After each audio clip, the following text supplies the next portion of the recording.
Welcome to the Sports Passion Podcast.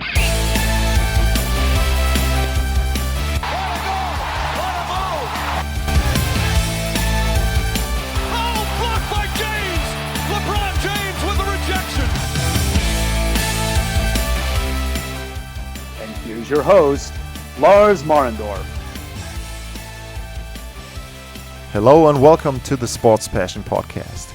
We're going to talk about the Stanley Cup Finals. This is the second episode of talking about the Stanley Cup Finals, and I'm very happy to have a first-time guest, Erik Erlendsson from the Lightning Insider. He's going to talk about the Tampa Bay Lightning, obviously, about their way from a contender to champion and now to be on the edge of being a two-time champion in a row, defending their Stanley Cup. And it was interesting to talk to Erik, obviously, and he's going to weigh in a couple of details, what the Lightning did, how the mentality changed and their style of play changed, and they have now players who can play in different styles there. I think it was great for Montreal to get the win in Game 4 just for their fans and not to be forced to watch another team skate with a Stanley Cup on your own ice. So I think it's great for them that they have at least one game they can show. No sweep there is always great, I think, for the league to have something they can show and say, okay, yeah, we got a competitive league. We got a league that is not that one-sided there. So yeah, great for the Montreal Canadiens. And as I said, or as I'm gonna say in the interview with Erik, that I wish that the Tampa Bay Lightning, if they win the Cup, they're going to win it at home, because last year they obviously won it in the bubble and they had that boat ride there in Tampa and all of that was great. But I think it's going to be great for the players to be able to skate on your own ring, to do your laps there with friends and family in the crowd, maybe even on the ice. I don't know the regulations there. So if the Lightning win, it better be at home. And so maybe in Game 5, who knows? We're going to talk about the keys to that game maybe. And yeah, enjoy it. Erik Erlendsson, the Tampa Bay Lightning Insider.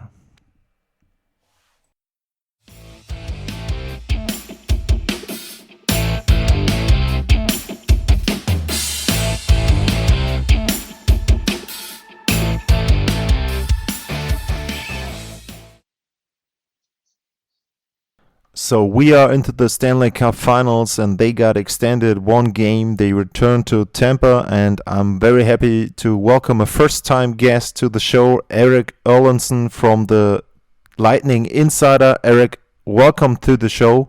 Thanks, Lars. Thanks for having me on. I appreciate this. Yeah, Erik, I mentioned you are running a homepage, and you have a website, the Lightning Insider, as well. You cover the Lightning going back 20 years with the team. You worked for the Tampa Bay Tribune, and as it's sometimes the case in North America, from one day to the other, you had to find something new and you had to change the way you cover the team. Can you just explain to our listeners what you're doing, what it is you're doing with the Lightning Insider, how people can get information about Tampa on your homepage and on your podcast? Yeah, so I worked for the newspaper here from 97 till 2016. I covered the Lightning starting in 2001, and I was in a hotel room in Brooklyn, New York for the morning of Game 3 against the Islanders in 2016 when a sale went through and killed our paper on the spot. So you're always trying to find ways to do something you love, and nothing materialized, so sometimes you just say, I'll do it myself. So I did start the website. It's lightninginsider.com. It is a premium site. A lot of the same coverage I used to do for the paper, daily stories, game recaps, opinion pieces, all that kind of stuff. So the website's been active since December of 16. So it's been around for a little over 4 years now, covering the team. It's led to a book, which is called Lightning Strikes, which is a commemorative book from their 2020 Stanley Cup championship run. And of course, you mentioned the podcast as well under the same name, where anybody gets their podcast is where you can find that. Just look for Lightning Insider, and that's where we're at. So I'm happy to still be covering this team. It's a lot of fun. I still have a lot of passion for it, and the team is rewarding that with some success on the ice of late. So it looks like you were kind of a pioneer covering the Tampa Bay Lightning in depth. There are a couple of homepages and podcasts around the league popping up that are covering the team in depth. And you mentioned that the Lightning are rewarding you with good play, and they have been pretty much since 2014, 2015 a contender. They reached the finals. They have won finals lost. They reached the conference finals twice. They had this record-setting season, regular season a couple years ago, and then they got swept in the first round. And what is it that is different from those seasons, from those teams, to now that the team is doing differently now? They obviously changed the way they play last year in the playoffs. They went on to win the Stanley Cup, and I would say that they were a very good team, and now they are a scary good team. I mean, they are not, or they don't seem to be rattled by anything. And what I think is very good by them is that they are not getting in a position to get rattled. I mean, they played the game 7 against the Islanders, but it seemed that they never really were in danger of losing that game. So from all you've seen throughout the years, and especially through the last couple of years, what is different now for this team? What has changed so they are now able to win those games and to dominate in the way they do? Well, they were always a very talented team. I mean, when you've got a Nikita Kucherov and a Steven Stamkos and a Victor Hedman, they had Ben Bishop in the early parts of the success in goal. Now Andre Vasilevsky. So the talent has always been there. They've actually had pretty good depth since, during this run as well. They tried to bring in some, Brendan Morrow was here for a while. Chris Kunitz was here. Dan Girardi. They tried to bring in some veteran guys to kind of help fill out the roster, but they just never seemed to be able to get past, that last mental step. It was never a physical thing. It was always a mental step. And, where previously when they faced some adversity, maybe, it kind of came back to bite them and they didn't know how to handle it very well. And that's how you end up getting what happened in 2019. They were overconfident, they've always been a confident team. Sometimes it bordered on cockiness, which is not necessarily a bad thing, but it can backfire on you. And I think that's what happened in 2019. They had such a great regular season, and then they hit the playoffs and they lost that first game, and they just looked shell-shocked. They looked like they didn't understand what was happening to them because they weren't expecting that to happen. They just were never able to recover. And I think you have to give a ton of credit to Julian Breezeball, the general manager, because the easy thing to do would have been to say, okay, it's not working. We've got this core. They can't get us past the hump. We just got swept. It's time to move on. They didn't do that. They took a more analytical approach. They stepped back. They examined what they had, how they had to get better. They didn't make drastic changes on the coaching staff. They didn't go out and trade any players. And in fact, they pretty much brought back the same team. And then when you got to the trade deadline in 2020, you're able to bring in Blake Coleman and Barclay Goodrow. And that just kind of changed the identity of their lineup by giving them that typical sort of third line that's just hard to play against. And it just seems ever since then, it's brought about a different approach, a different mentality. They've taken a lot of the high risk out of their game, because that's what was always something that would be to their detriment, is that when they would just turn the puck over because they were always trying to push for goals because they're such a high scoring team and they want to score goals. But they had to sort of tweak their mindset a little bit to take some of that risk out, trust your patience, trust your skill, that when the opportunities do come, you can take advantage of them. And that's how you get a team that last year goes on to win a Stanley Cup in a bubble situation with never facing an elimination game. And it wasn't until you got to Game 7 against the Islanders this year where they were facing elimination. So they're just a mentally stronger team, and their approach is so business-like when they're in these situations, and that's why they've been able to bounce back, and that's why they're, as we talk now here, on the cusp of winning back-to-back cups. And you mentioned the style they used to play. Right now, what is so impressive to me, I don't see them having a style. They can play different styles. They can be a high-scoring team, but as you've seen in the first 3 games of the Stanley Cup Finals, or going back to the Eastern Conference Finals, they won Game 7 1-0. Then games 1 and 3, they were high-scoring games in the Stanley Cup Finals, and Game 2 in between was a game that Vasilevsky won for them. So he stole probably that game there. So it was more of a low-scoring game. It was more of a tight-checking game.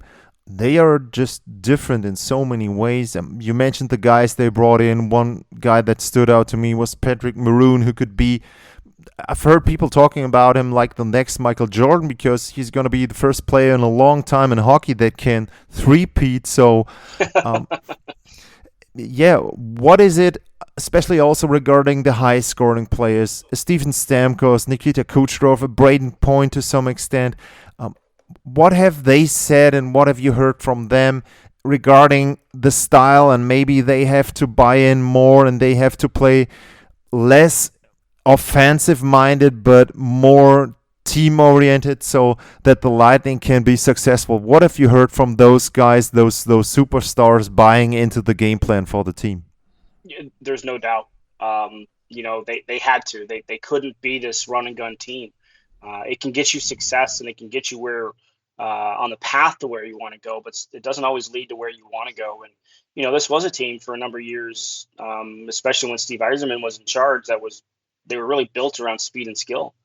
And not that they're a big team now, not that they're a physical team now, but they can play physical. And you hear the phrase "hard to play against," and that doesn't mean that you're fighting and you could do that.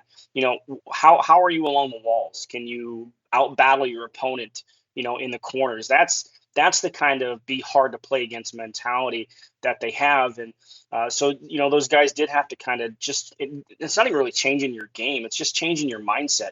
There's no reason to make a high risk pass across the top of the zone, right? Like think back to last year, Nikita Kucherov was actually benched in a game for doing just that. It led to a shorthanded goal. Ottawa tied the game, and Tampa Bay ends up going on and winning in overtime. But Nikita Kucherov sat for the entire third period, didn't play in overtime because they were trying to get those type of plays out of their game. So it was just a mentality shift more than anything else. The offense, the skill, what these guys can do, that doesn't go away. You just have to kind of control it a little bit more. And to your point about, they can play any style, that's absolutely true. You want to go run and gun, okay, they're comfortable with that. I mean, they did it with Carolina in Game 4 when they won that game 6-4. They did it with Florida in a couple of games in that first round series. You want to go checky mentality, low scoring, patient game.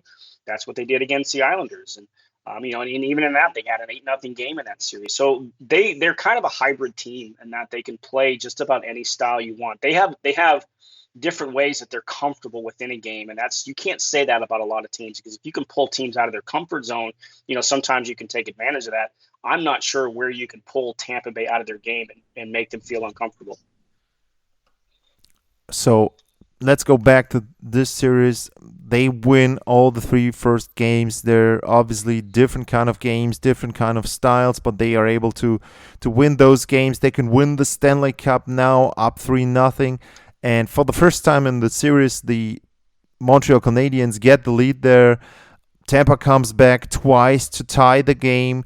Then they have a big opportunity at the end of regulation and going into overtime. Shea Weber gets called for a high-sticking penalty there. 4 minutes of power play, and they can't get the job done. They had a lot of chances there, but they obviously can't beat Carey Price to get that goal. I've heard John Cooper today. He talked about the way they played. He obviously was pleased with the way they approached the game and the chances they had. Have you heard anything regarding that game that they say, okay, we should have done something differently, missed chances? Obviously, they play a great team in the Canadiens, so you can't expect to win every game there. And now they are going back to Tampa Bay, and they are still on their mission. They shouldn't be irritated. Have you heard anything regarding that game that they said, man, that was a missed opportunity that can come back to haunt us in any way? No, and that's, again, going back to the mentality that this team is now has, how they've been able to build this up. It was a missed opportunity, and they know it was a missed opportunity. They talked about it being exactly that because they did have a chance, right? They didn't come through, but they did everything that you could have asked for them in that game to win the game. I mean, they had the first 13 shot attempts in the game, and their expected goal rates, I think they were 75 to 80% of the expected goals in the game. They hit 3 posts. Braden Point hits one on a power play. Victor Hedman hits one on a power play. Nikita Kucherov had that great chance with about 2 minutes to go that probably 99 out of 100 times probably ends up in the back of the net. And that's where that mentality comes from. They're not going to be, oh, woe is us, right? Like, they understand, okay, we did everything we had to win a game. We just didn't win a game. So even yesterday where John Cooper was talking about it, The players that you could hear them at the breakfast table, they've already moved on from it. And that's the mentality that this team has now. They're not going to dwell on what happened in Game 4. They're going to prepare themselves for Game 5. And you never know how a game is going to go. You can have a game like you did in Game 4 where you play as well as you do and you don't win the game. But if you can put yourself into position, and John Cooper has used this phrase tons of time, especially over the last couple of years, process over outcome. If you trust the process, you play the game you're being asked to play, you play it the right way, you're going to put yourself into a position to win a game. Doesn't mean you will, but it will put you in position. And that's where this team is at. They move on from a game and they come on to the next and they get ready to play. You mentioned the advanced metrics there, and they had 14-4 high scoring chances for them. It was kind of like Game 2 from the Montreal perspective. When you say you play that game 100 times, maybe Montreal wins that 70-75% of the time. You could say 80% for the Lightning in Game 4, but whatever. Have you heard anything about the lineup? Do they plan to make changes there? Alex Killorn is out. Matthew Joseph played for him. He was great. He had an assist there on the game-tying goal by Maroon. So have you heard something about Killorn that he might come back? And have you heard anything else that they could change in Game 5, maybe lineup-wise, or are they pleased the way they are and they're going to play a great game there? Well, it sounds like Killorn is out again, and we know hockey players, and if he's not able to play in games in the Stanley Cup Final, you know how hurt he is, how banged up he is. At this point, it doesn't sound like he'll be ready to play, no matter how long this series goes on. So, but it doesn't sound like any changes. The same lineup, anyways. We'll see what the line combinations look like, but no changes in the lines. And I think you have to be impressed with a guy like Matthew Joseph because, he didn't play at all. He was the one skater that was with them in the bubble last year that appeared in 0 games. He was it. He was the only guy. Got his name on the cup, but he didn't play. And he used that as motivation. He had a great regular season. He was one of the few guys that played all 56 games for them this year. But once it got to the playoffs, he hadn't played since Game 3 against Florida. So, again, he had to sit and wait his turn. But he didn't pout, right? And you want to talk about a team player, a guy who's ready to go. And when his number was called, he's gone out there and he's played very, very well and very impressive. And that's, again, the depth that this team has, that you can call on a guy like Matthew Joseph in this situation and perform for you.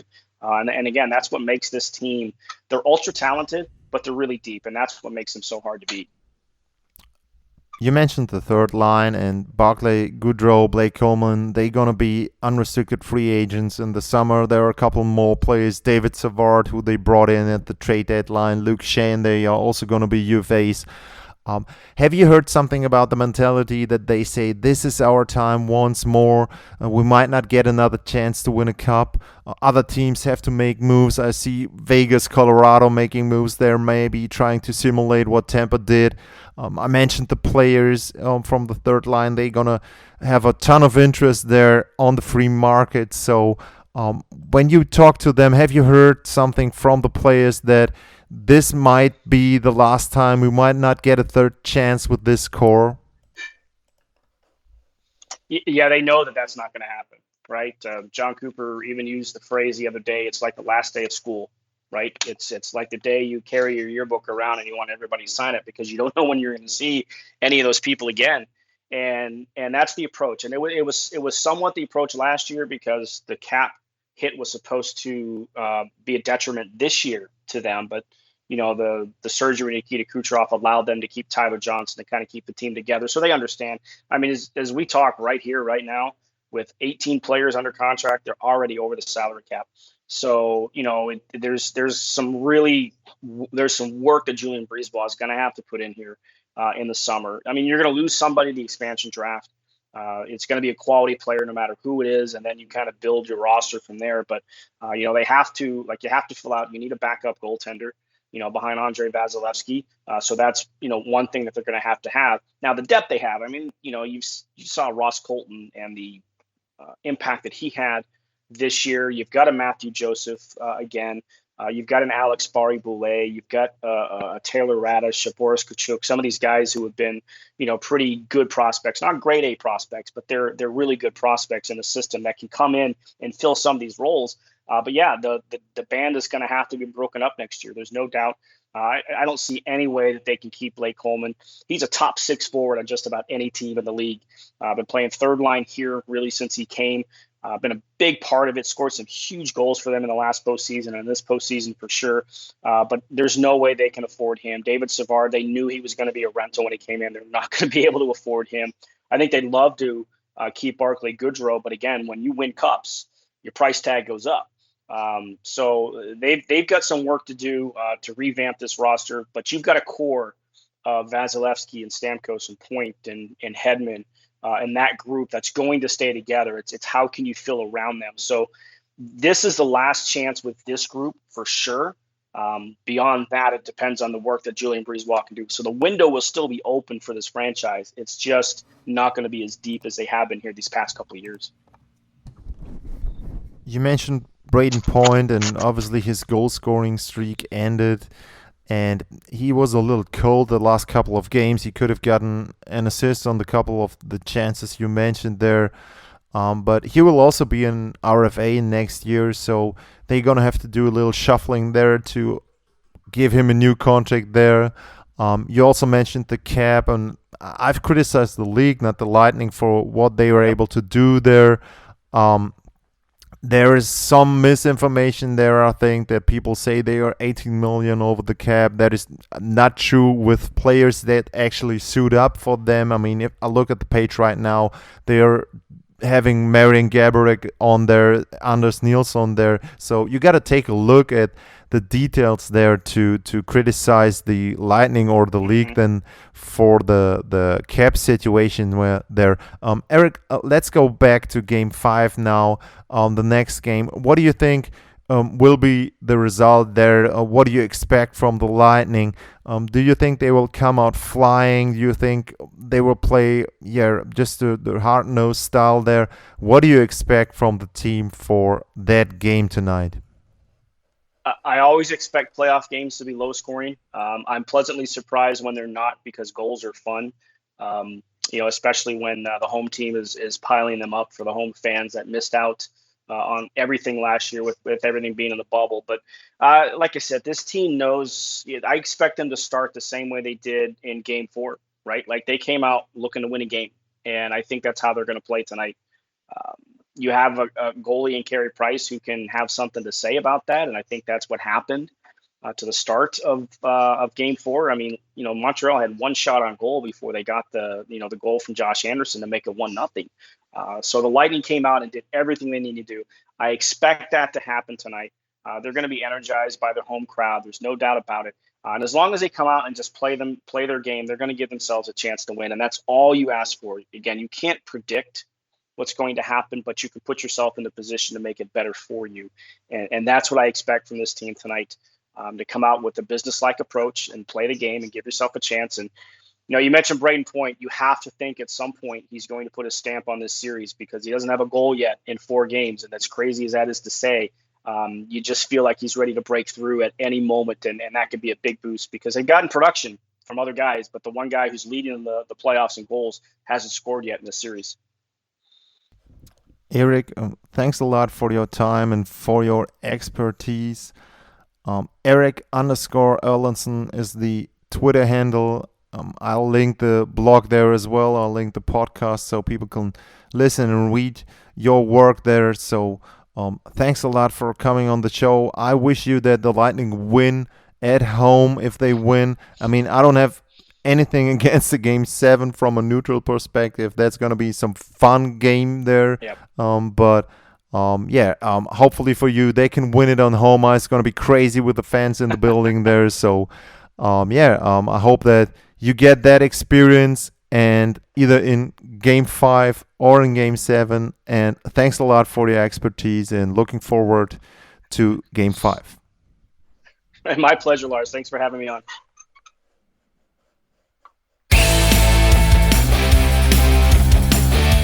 Talk to you soon.